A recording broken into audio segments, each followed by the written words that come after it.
어릴 때 가장 신기한 장난감은 오뚜기였다고 생각합니다. 아무리 넘어뜨려도 금방 일어서는 그 오뚜기가 참 신기해 보였습니다. 심심하면 계속해서 오뚜기를 넘어뜨리는 장난을 쳤던 기억이 납니다. 어릴 때는 몰랐지만 좀 더 큰 다음에는 그 이유를 알았습니다. 오뚜기의 배 밑바닥에 납덩이가 있어서 그 무게 때문에 중심을 잡고 다시 일어설 수 있게 되는 것이죠. 믿음의 삶을 살아간다는 것도 이와 같지 않을까 생각을 해봅니다.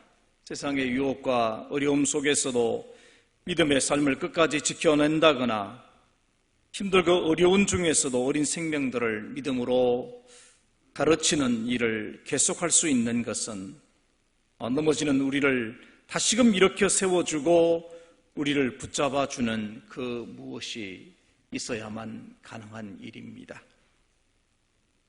험난한 세상살이 속에서 우리의 인생과 삶을 계속 일어서게 할 수 있는 힘이 무엇이라고 생각하십니까?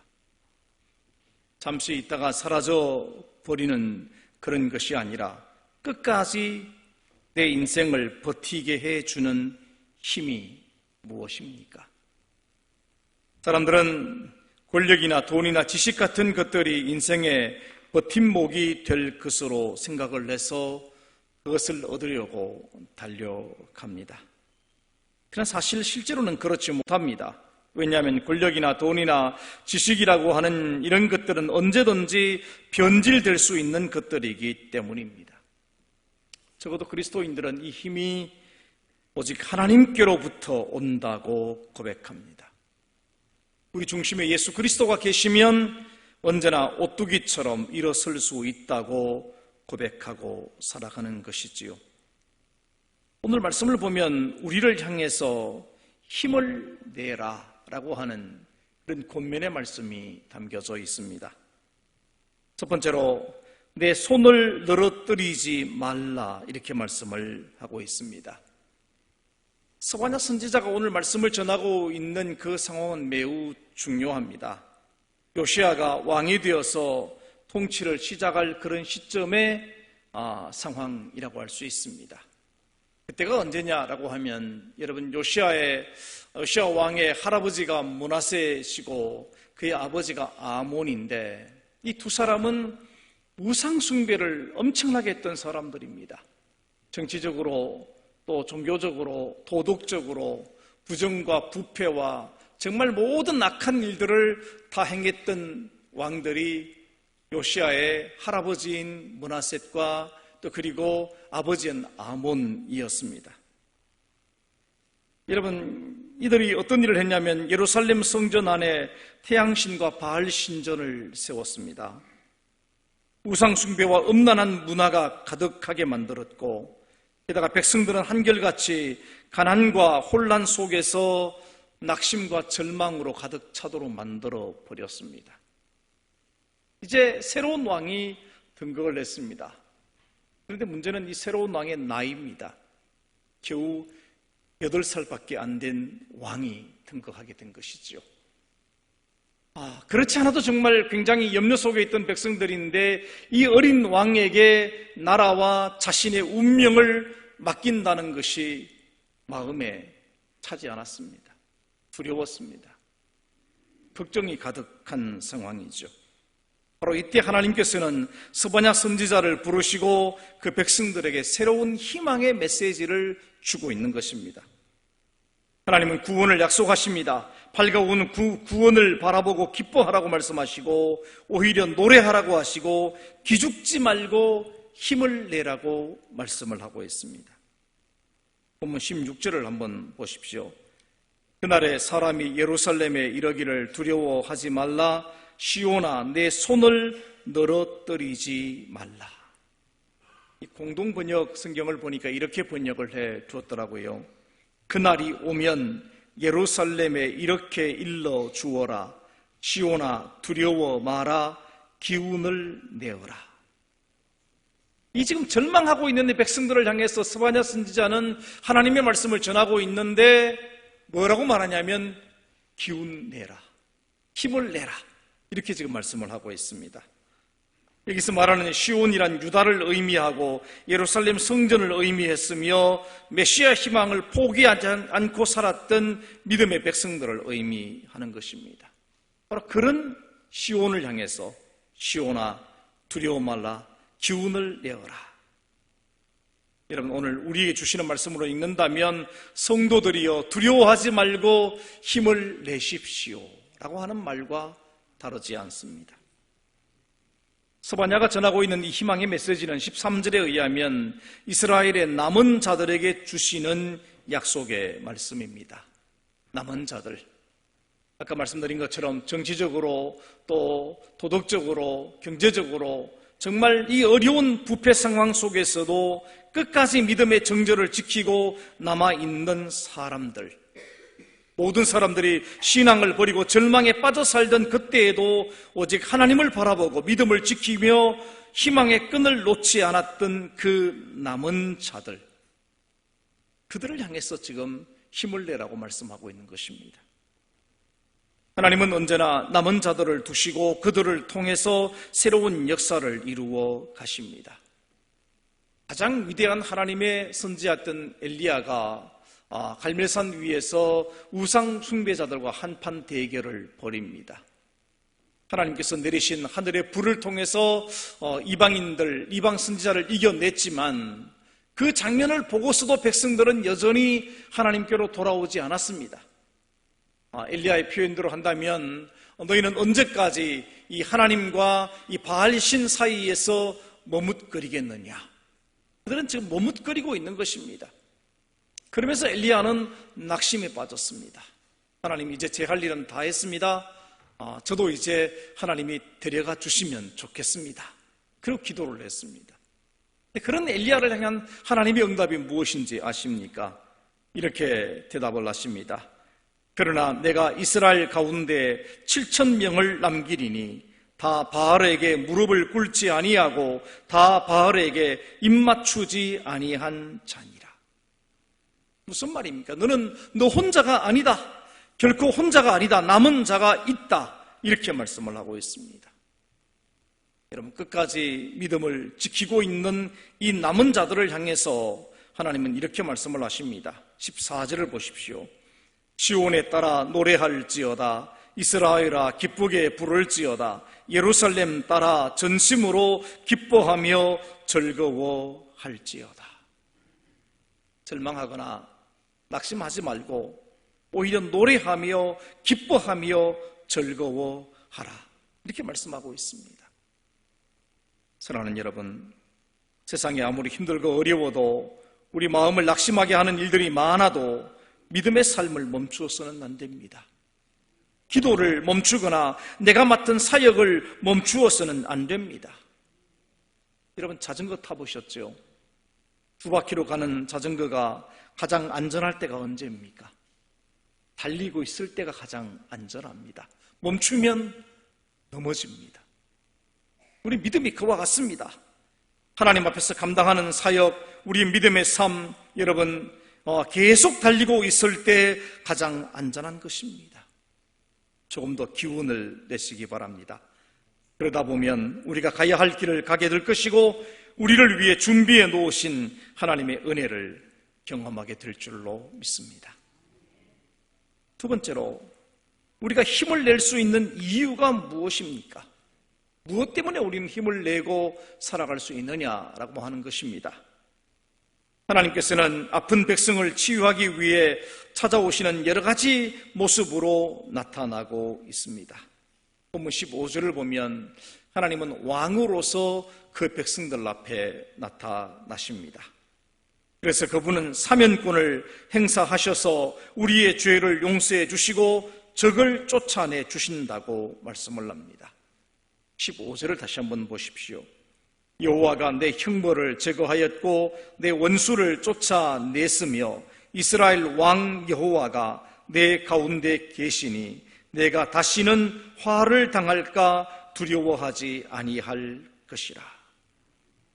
왕 대신 하나님, 여러분 옛날에 왕은 사면권을 가진 존재였습니다. 그러니까 왕권을 가지고 백성들의 죄를 용서해 주시고 백성들의 원수를 막아주시고 그들이 두려워하고 낙심할 때 그렇지 않도록 화를 당할까 염려하지 아니하도록 하나님께서 막아주시겠다, 이렇게 말씀을 하고 있습니다.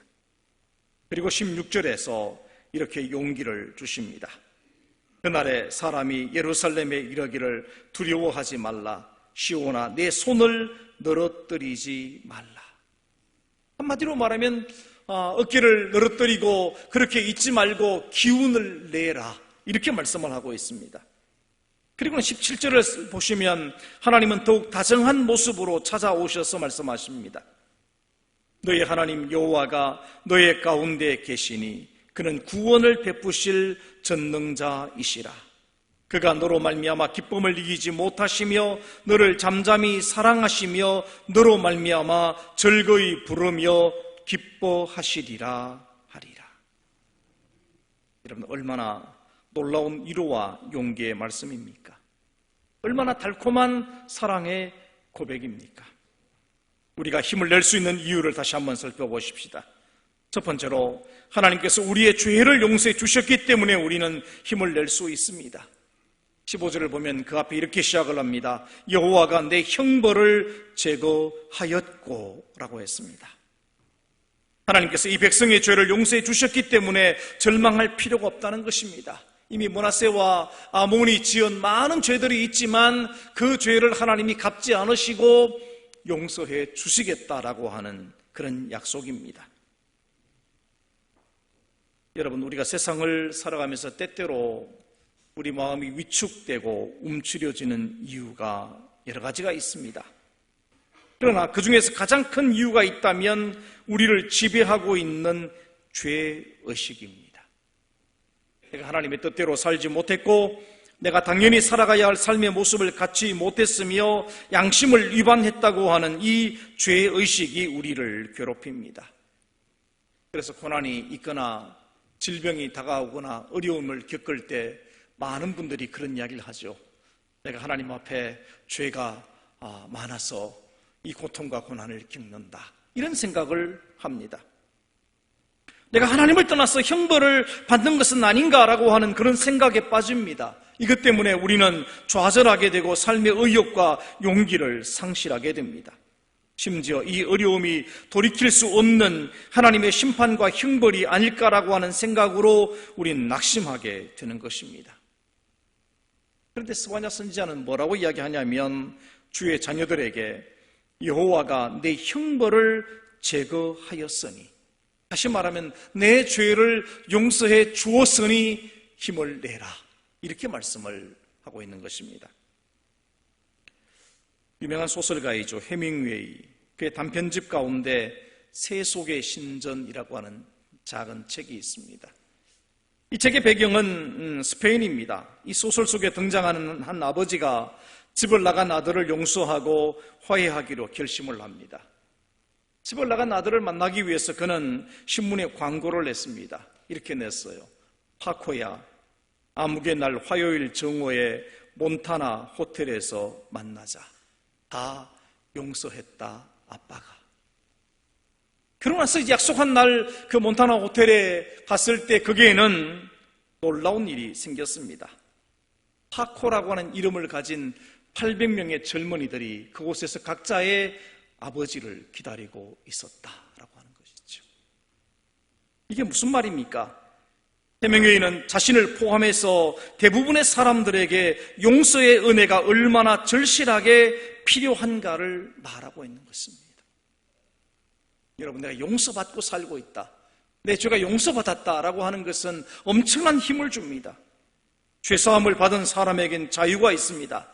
우리가 참으로 하나님을 만나고 예수 그리스도를 통해서 용서를 받았을 때 우리는 우리의 죄를 정죄하는 어떤 소리에도 자유롭게 됩니다. 그러므로 주 안에 있는 자들에게는 결코 정죄함이 있을 수 없다고 바울은 전해주고 있습니다. 그러므로 우리는 힘을 낼 수 있습니다. 여러분, 이미 다 죄 용서 받으신 분들입니다. 죄의식에 빠져 살지 마시고 두려움에 빠져 살지 마시고 힘을 내시기를 주님의 이름으로 축원합니다. 두 번째는 하나님이 우리와 함께 계시기 때문입니다.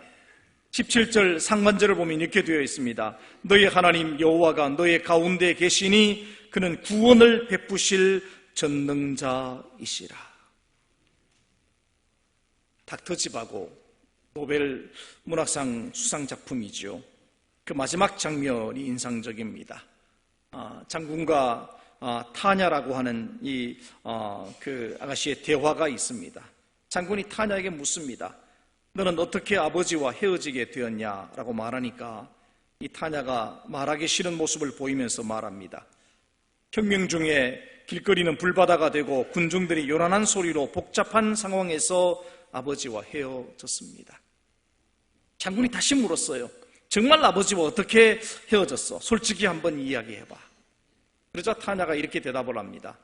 사실 아버지가 내 손을 놓고 빨리 달려가셨기 때문에 아버지를 놓치고 말았습니다.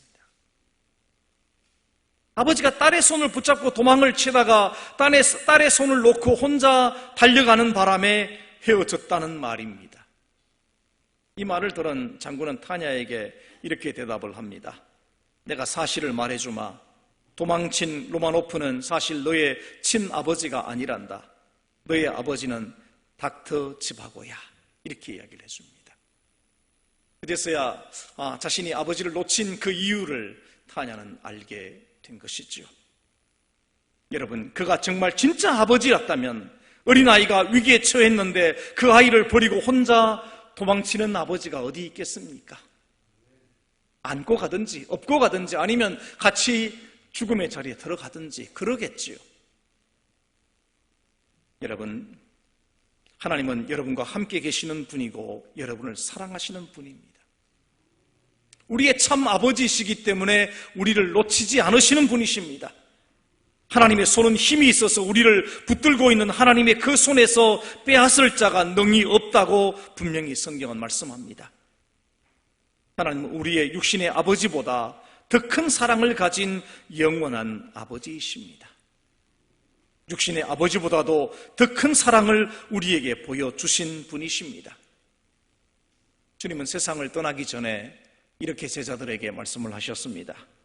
요한복음 14장 16절과 18절을 보면 이렇게 말씀을 합니다.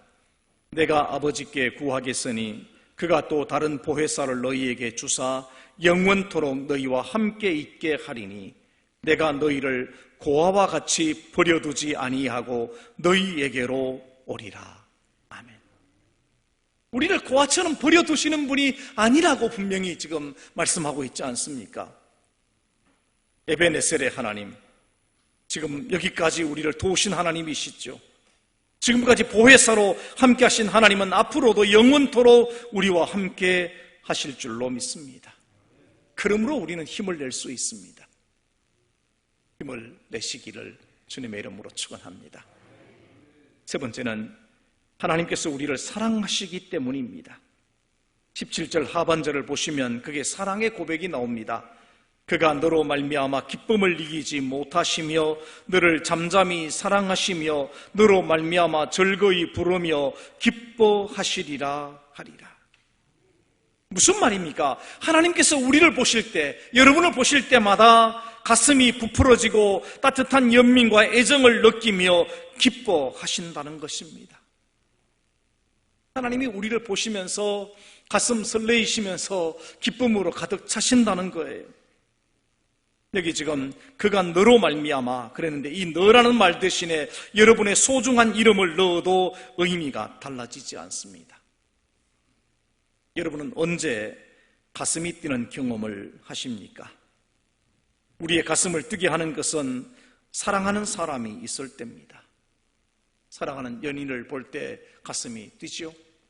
사랑하는 자녀들을 볼 때 가슴이 뜁니다. 또 사랑하는 친구를 만날 때 가슴이 뛰고 기쁨으로 가득 차게 되는 것입니다.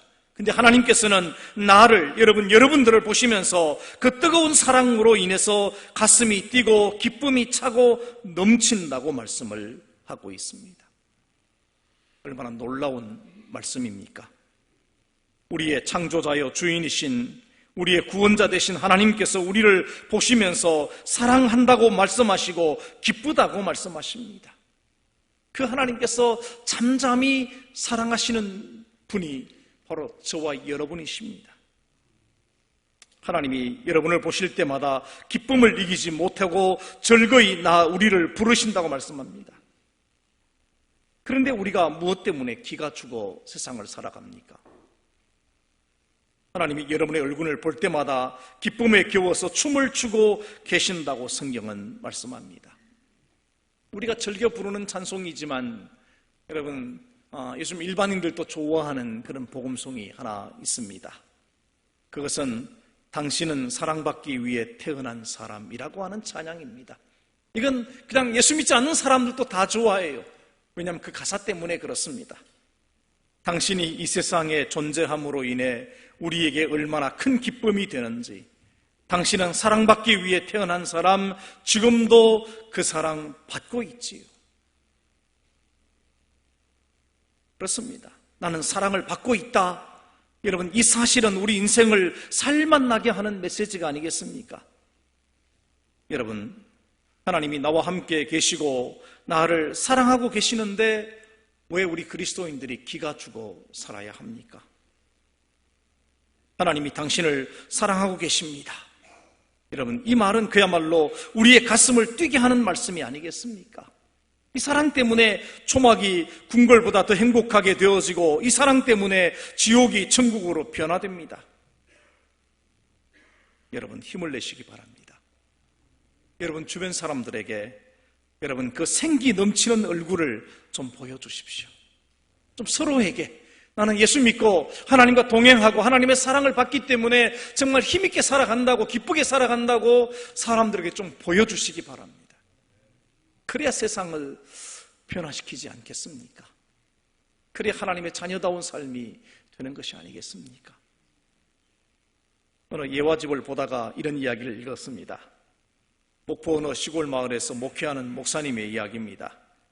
이분은 만나는 사람마다 상대가 누구든지 인사를 받든지 말든지 인사를 했습니다. 손을 들고는 샬롬, 누구든지 샬롬 인사를 했습니다. 마침 그 마을 출신으로 서울에 가서 사회적으로 성공을 했지만 중병을 얻어서 이제 고향으로 돌아오신 분이 계셨어요. 내가 죽을 때는 고향에서 죽겠다. 그러고는 이제 고향에 오신 분이 계셨는데, 이분이 지금 마을을 산책하던 중에 목사님을 만났습니다. 역시 그날도 목사님이 그분을 향해서 뭐라고 했겠습니까? 샬롬 인사를 했습니다. 그런데 이 인사를 받고 나서 이분은 목사님의 인사에 대답은 하지도 않고 목사님을 빤히 쳐다봤습니다. 그리고는 그 다음 주일부터 교회에 나오기 시작을 했습니다. 한 달이 지나고 6개월이 지나고 1년이 지나는데 이분이 죽지 않았습니다. 이제 고향 가서 죽을 거라고 생각했는데 죽지 않았어요. 그래서 서울 병원에 가서 다시 한번 확인을 해보니까 자신의 그 암이 다 없어졌다고 하는 그런 판정을 받았습니다. 이번에 목사님을 모시고 그야말로 간증을 하게 되었습니다. 식사를 나누면서 간증을 했는데 이렇게 이야기를 했어요. 의사도 부모도 형제도 이웃도 자기를 다 죽을 놈으로 이야기를 했는데, 당신 죽는다 그랬는데 난생 처음 보는 분이 자기를 향해서 뭐라고 그랬습니까?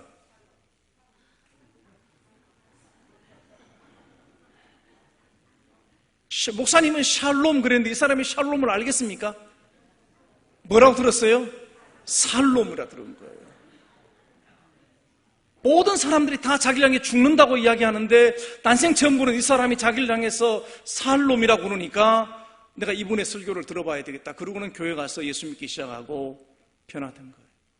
자기가 그 말을 듣는 순간, 살롬이라고 하는 말을 듣는 순간 온몸에 전기가 흐르는 그런 찌릿함을 체험했다는 것입니다. 여러분, 예수 그리스도 안에서 죽고 망해야 할 사람은 없습니다. 모두 다 이 샬롬 예화에 나오는 그분이 들었던 것처럼 우린 다 살롬으로 들으셔야 됩니다. 망해가는 나라에서 기죽어 살아가던 이스라엘 백성들이 희망의 메시지를 듣고는 어떻게 되었습니까? 스바냐의 희망의 메시지를 듣고는 소위 말하는 요시야 종교개혁을 시작합니다. 이 어린 8살밖에 안 된 그런 왕이지만 그 왕을 중심으로 백성들이 새로워졌습니다. 도끼를 들고 가서 우상을 다 부수어 버리고요. 잘못된 삶의 습관을 다 바꾸고 하나님의 말씀을 읽기 시작을 하고 기도하기를 시작을 했습니다. 서로에 대한 미움과 원망 대신에 사랑의 개혁 운동을 시작을 했습니다. 하나님의 용서가 선포되고 서로가 서로에게 용서를 선포했습니다. 이렇게 하나님께서 함께 하시니 힘을 내자고 서로에게 용기를 주고 위로를 주니 이스라엘이 달라졌습니다. 그게 성경에서 말하고 있는 요시야 개혁 운동의 시작이었습니다. 사랑하는 성도 여러분, 오늘 특별히 어린 생명들을 가르치는 교사 여러분, 그리고 미래에 대한 꿈과 소망을 품은 우리 어린이들도 있습니다. 어린이 여러분, 힘을 내시기 바랍니다. 기죽지 마시기 바랍니다. 포기한 사람처럼 어깨를 늘어뜨리지 마십시오. 하나님은 적어도 우리로 인해서 기뻐하십니다. 우리를 사랑하시고 우리로 인해서 즐거워하십니다. 이 하나님의 손길이 우리와 함께 하심을 믿습니다. 이 하나님의 은혜 가운데 다시금 일어서고 힘을 내어서 하나님의 뜻을 이루어가는 믿음의 사람들이 되시기를 주님의 이름으로 축원합니다. 하겠습니다. 거룩하신 아버지 하나님, 죄와 허물로 죽을 수밖에 없는 우리이지만 우리를 부르셔서 소망 있는 사람으로, 희망 있는 사람으로 만들어주신 것을 감사합니다. 우리를 구원하여 주시고 우리를 사랑한다고 말씀하시는 하나님의 음성을 듣습니다. 이 사랑을 이미 우리가 받았고 지금도 받고 있고 앞으로도 이 사랑으로 하나님이 우리와 함께 계실 줄로 믿습니다. 주님, 이 믿음으로 담대하게 세상을 살아가는 힘을 내는 믿음의 사람들이 되게 하여 주옵소서. 예수님의 이름으로 기도하옵나이다. 아멘.